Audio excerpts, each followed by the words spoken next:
back at you, and it seems like Phoenix was a great race, and yeah, and don't forget to subscribe, hit notifications, follow me on Twitter at Alert NASCAR. Please follow me. I'm up to 22 followers. I might surpass my actual YouTube channel. That would be kind of cool too. But don't forget to also subscribe. And also comment down below if you came from my Twitter. That would be pretty lit, man. So, yeah. And to begin the race, I'm just going to tell you flat out who won. Kyle Busch, which wasn't too much of a surprise. At first, it seemed like the race was going pretty well until Brad Keselowski had some issues with his tires and suspension. So did Eric Jones. Eric Jones had a flat tire, and yeah. And the thing that confuses me is they're using less brake, which I think wears out the tires more. That's what I'm thinking. So, like, I don't understand all these tire issues. People on the Fox booth was very confused, and yeah, and there were tire issues. And then later on in the race, Ryan Blaney won stage 1, and then going to stage 2, pretty much the end of stage 2, I forget who crashed, but yeah. Someone crashed because one of their the 34 crashed, and of course, his teammate ran in the back of him from him braking, and yeah, it was a mess, and that kind of ended stage 2, where the 18 of Kyle Busch, our winner, got some stage points and won that stage. And then later on, Chase Elliott would spin out, but later recover in the top 10. And then when the 9 crashed after that and the restart happened, Ryan Preece, the rookie, ended up crashing. He's had some bad luck, pit road issues, Cody Ware Racing meme, very all relevant to why he has 2 DNFs so far this season. So I kind of feel bad for Ryan Preece, and I know he's a great driver, and I know for next year he'll definitely be fast up in the top 10. I know that, and Daniel Hemrick looks strong in this race too. So the 3 of Austin Dillon and Hemrick pulled a strategy where they were only took 2 tires and were the 2 front cars, and that's when that restart happened. Ryan Preece crashed. Hemrick fell back. Austin stayed up front, and then later on, the 10 of Eric Almirola was up there, and then Ryan Blaney surpassed him.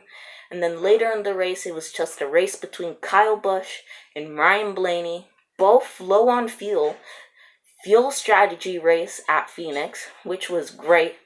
Crazy restarts and everything. And Kyle Busch ended up passing him, had the faster car. I would say Ryan Blaney had the second faster car, so it was very intense race. So Kyle Busch ended up passing him, and then later on, Ryan Blaney would fall back to 3rd from trying to save fuel. And by the way, with 5 laps to go, Austin Dillon, that was running 6th, had to go pit because he ran out of fuel. Yeah, that was very funny. So then the 19 looked very fast.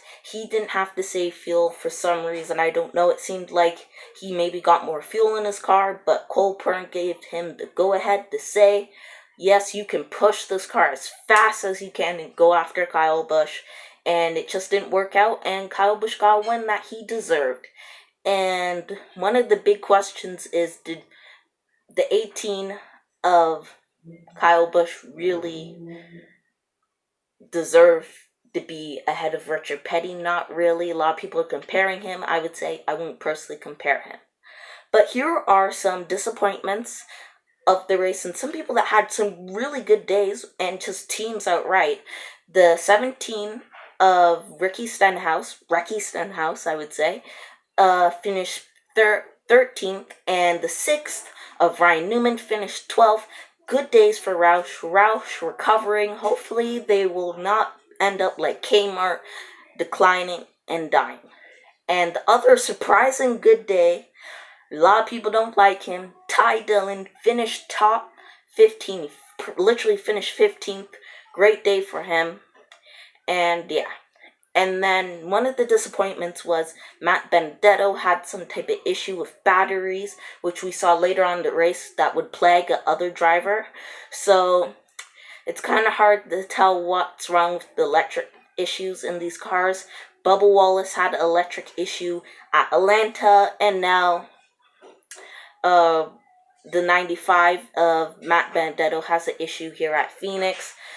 They're not nowhere the same team, but why are these cars having electrical issues? We weren't having this problem last year, except the battery falling out of a car and hitting Ty Dillon, which was hilarious. And yeah. And the other person that had a disappointing day was the 2, and he finished 19th. He had some issues earlier on with spinning out. He also got involved in that Ryan Preece incident, trying to avoid him, got into the wall. Just 2 bad days. People that I was looking forward to. At one point, Matt Benedetto was in the top 10 and was having a great day. And my question is to you guys, is the Aero package good? Do you think this Aero package has exceeded your expectations? Comment down below. And that's it for this video. Don't forget to subscribe. Don't forget to follow me on Twitter @AlertNASCAR. Peace out.